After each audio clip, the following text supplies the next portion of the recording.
Well, welcome to the final session of the Digital Ministry Conference. My name is DJ Chuang, and one of the hats that I wear is working with the .Bible registry, which means the internet, as of this week, this past Tuesday, the internet now recognizes domain names that end in .Bible. So what's happening in the present future as we speak is the internet has over 800 new domain extensions beyond the .com and .net and .org that we're familiar with. And during the next hour, I want to walk you through all the developments that are happening and then how you can be a part of shaping the internet to better minister to the people you're trying to reach, as well as the whole world all at once. I don't have a family photo, but I do have my wife sitting here on the front row, Rochelle. So better than a photo, in person. Rochelle's here to support me. And very online. hey, I'll take, as much as I'm very online, I'll take in-person meetings anytime. I really will.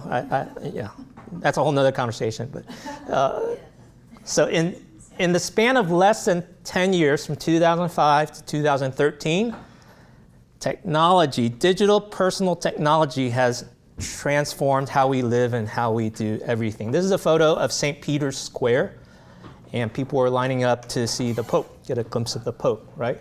So 2005, people stood around. There may have been a camera or two, but 2013, almost everybody has a tablet or a mobile device or a smartphone or a digital camera.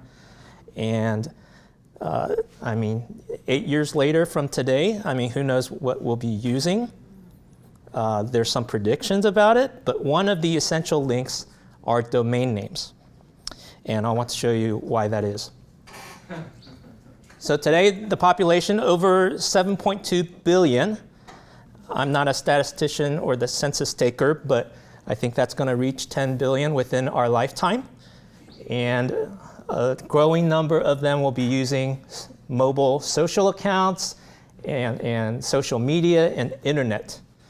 And actually, on the frontiers of the third world, it's easier to deploy things that are internet-based than running cables or running wires for telephone or other traditional technologies.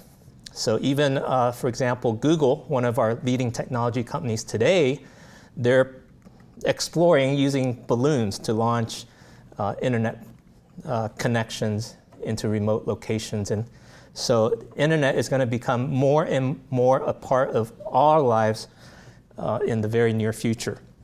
And it seems to be moving faster and faster too. So even for me, I'm age 49, so I grew up and went to college in a day and age where there was no email and no internet. Today, I have an 18-year-old son who's finishing high school in 2 weeks, and he'll be coming to Biola as an undergrad. And he's grown up in a world that's always had the internet. So he looks and thinks and lives in a very different way, just the world that he knows is different than the world that I know. So I learn from him sometimes too. But let me give you a short history of why we have domain names anyways. The internet and domain names all come out of the experiment and work of our government and the military.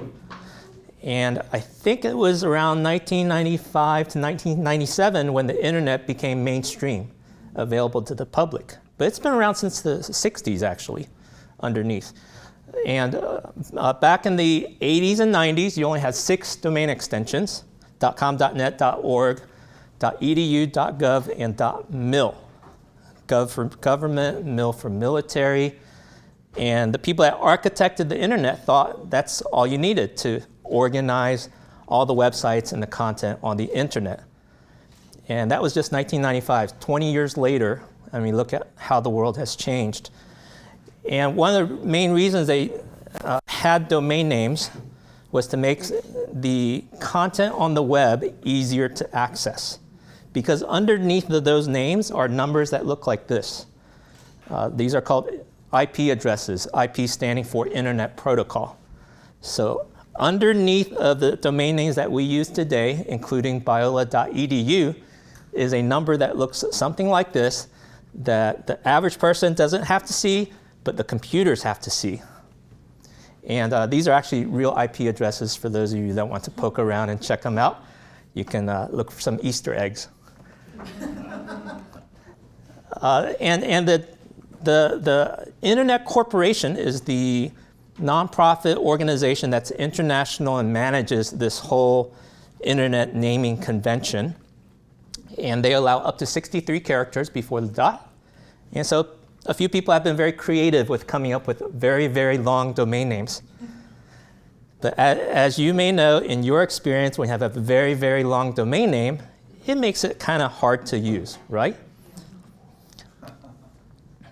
And even with common names like, say, Life Church, it may be difficult to remember which ending a particular church was using. Because you do have all these varieties that have come out since the late 90s, like .tv or .fm or .us. And then as of last September, there are new domain extensions like .church. So I want to share with you how those are rolling out and how they will be shaping the future of the internet, and you can be a part of that. Before we get there, I also want to show you some other uses of domain names. So I attend a church called Saddleback in Orange County, California. You may have heard of it. And domain names are very useful for different projects or different campaigns or different content. So instead of sharing a long web address with slashes and punctuation, it's much easier to share a domain name like rickwarren.org.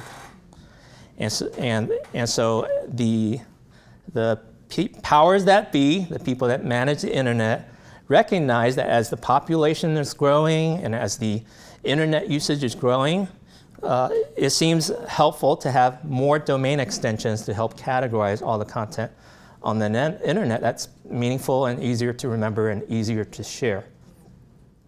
Let me illustrate it this way. So these are some domain names that I found, but what do they tell you about what's at those websites?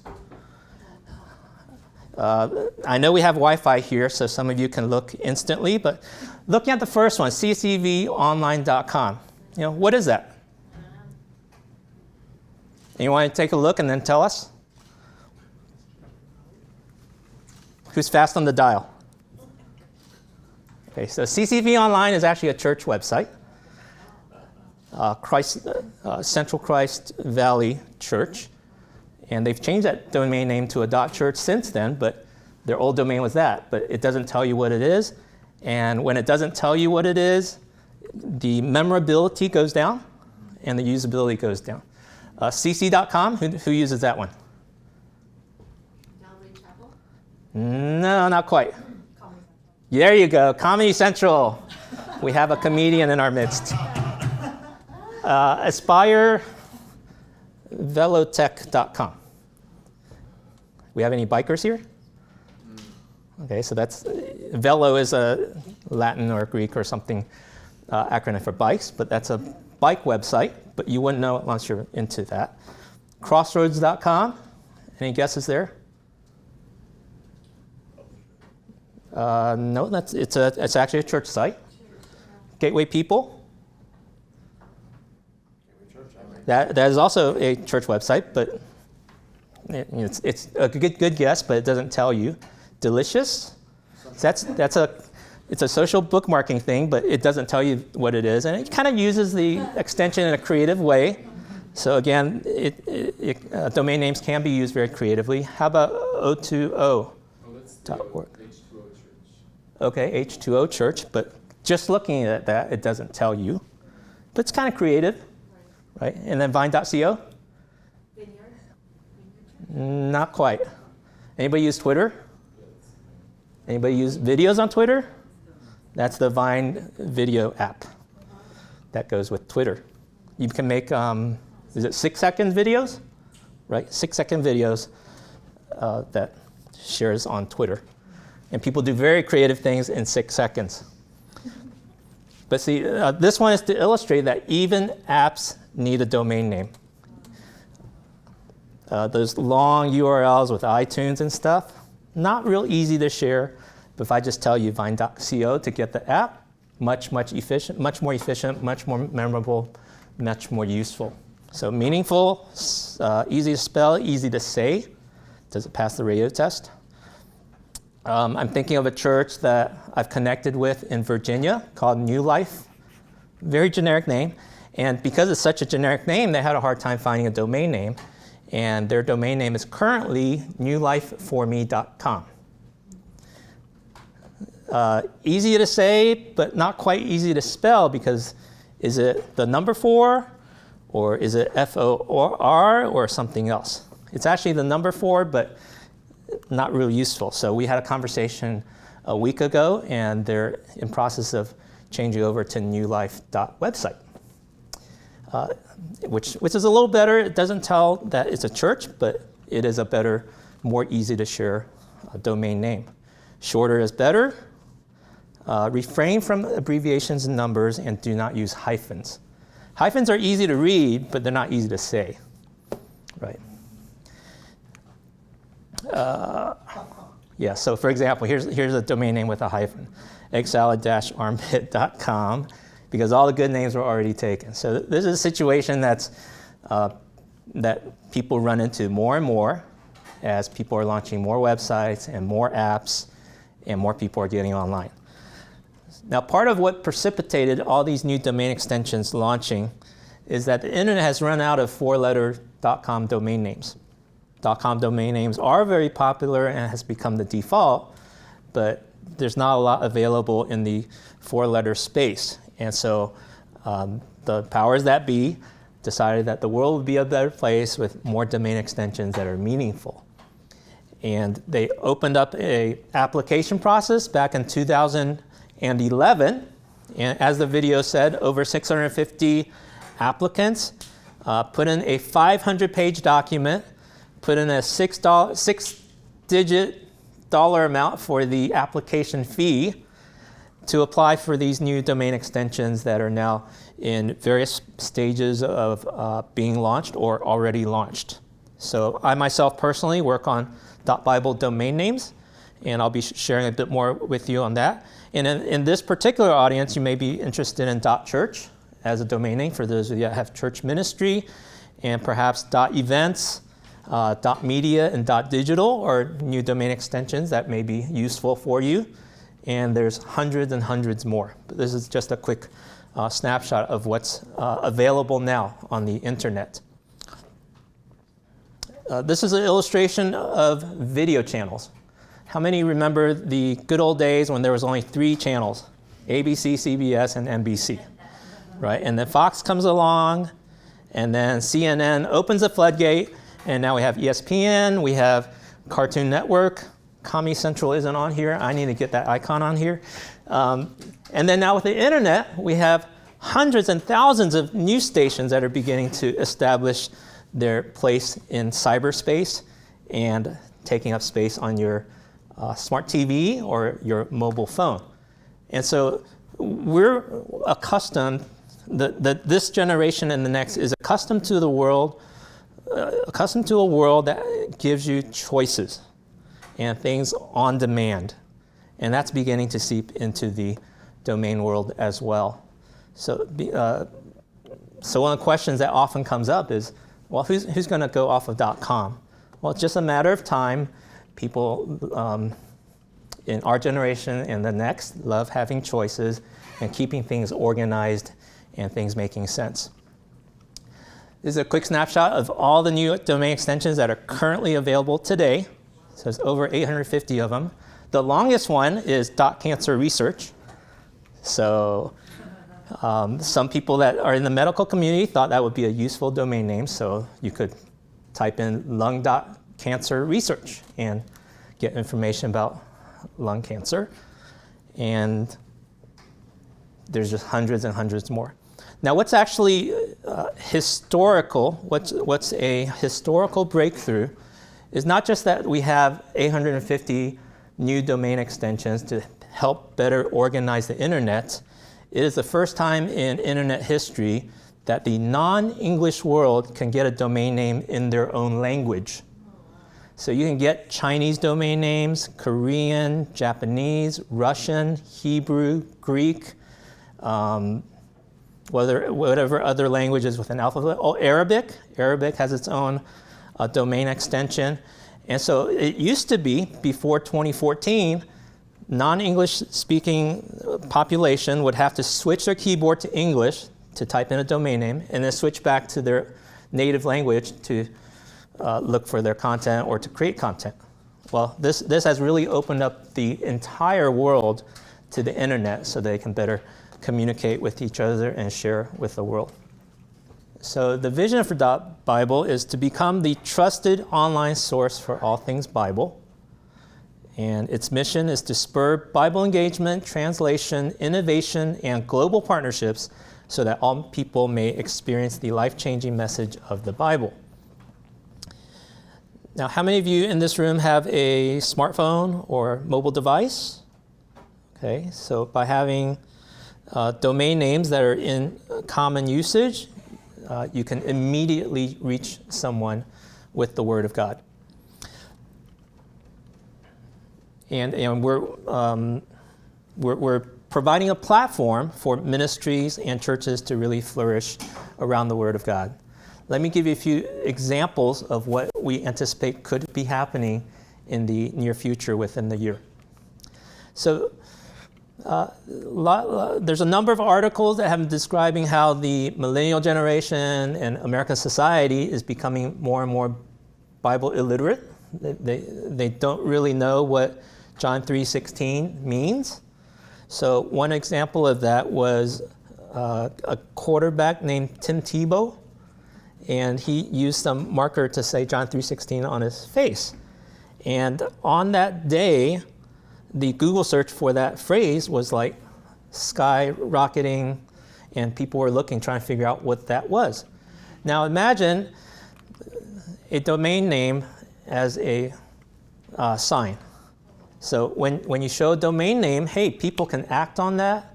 They've got their mobile devices and smartphones with them, and they can instantly go there and engage with your content that's Bible related.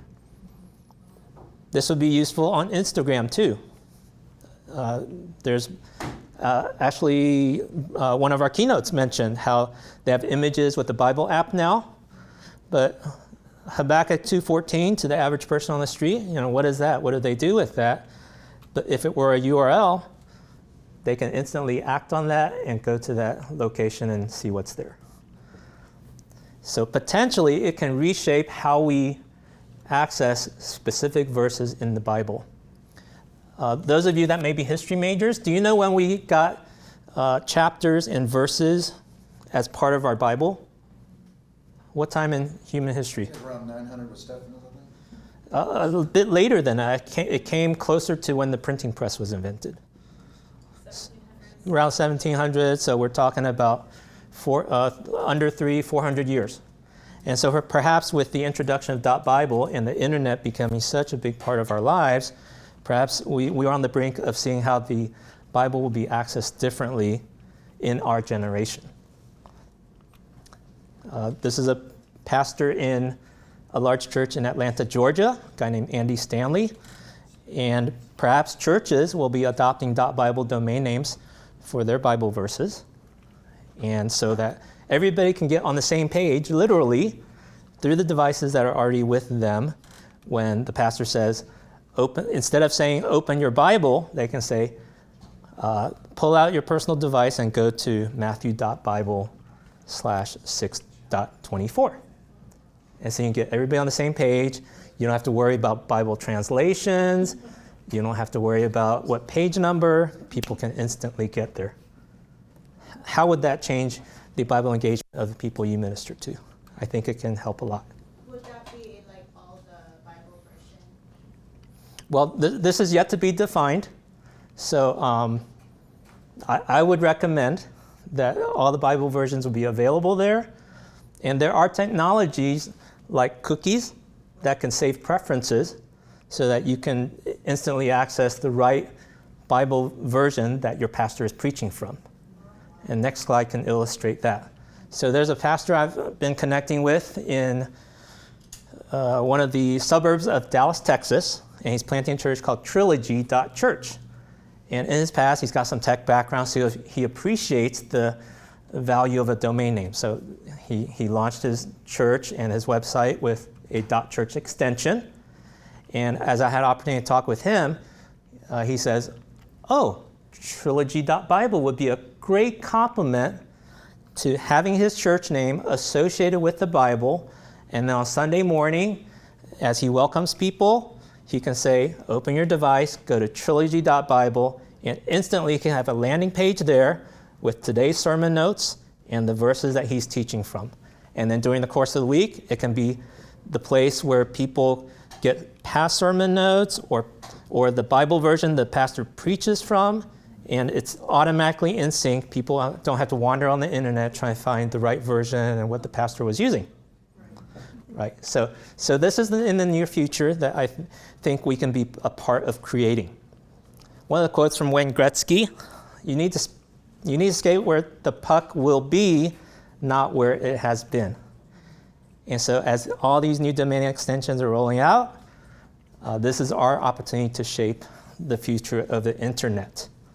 It hasn't been set yet. The concrete is still wet, and this is my invitation to you to. It's as valuable and it's as useful as we make of it. Some benefits of the new gTLDs, gTLD standing for generic top-level domains. Innovation for internet usage. I share with you a couple hypothetical examples of what it could be. And there are potential for many, many other usage because it's a blue sky, it's a blank slate. And because we have so many categories and so many extensions, a lot of new things will be happening in the domain space to help connect people to resources. Meaningful, memorable, easier to remember, easier to share, and fewer typos. Wouldn't that be nice? Now, what I'm aiming to do is wrap up early so that we can have some interaction and Q&A, because perhaps this has raised a lot of questions for you, and I know having worked in this for 2 years, there are a lot of things to understand and figure out as this new opportunity is upon us. So why get a new top-level domain? So whether it's .church or .bible or one of the other ones like .media or .website is out there, .clothing is out there, .bike is out there. Well, you can get a better domain name that's more useful, more brandable. Because the whole idea of a domain name is you want something that people can remember so they come back often and they share with others. Clearly expresses what's at your domain. So when people know what's there, they're more likely to go there instead of something cryptic. It can get attention.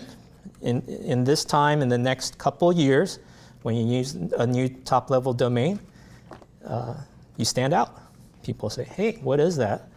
And in a crowded space with a lot of noise and a lot of messages and a lot of domain names coming at you, having a little edge on getting attention is a plus. Domain names are a great way to share website addresses that are shorter for your events and campaigns and apps. And you control your destiny. While it's becoming very popular in terms of how people use their mobile devices with app stores and Roku and Netflix and social media, Facebook and Twitter, the rules can change in less than a week. And that's happened a number of times on Facebook, and professionals and non-professionals get thrown for a tizzy when Facebook changes the rules on what shows up on the timeline.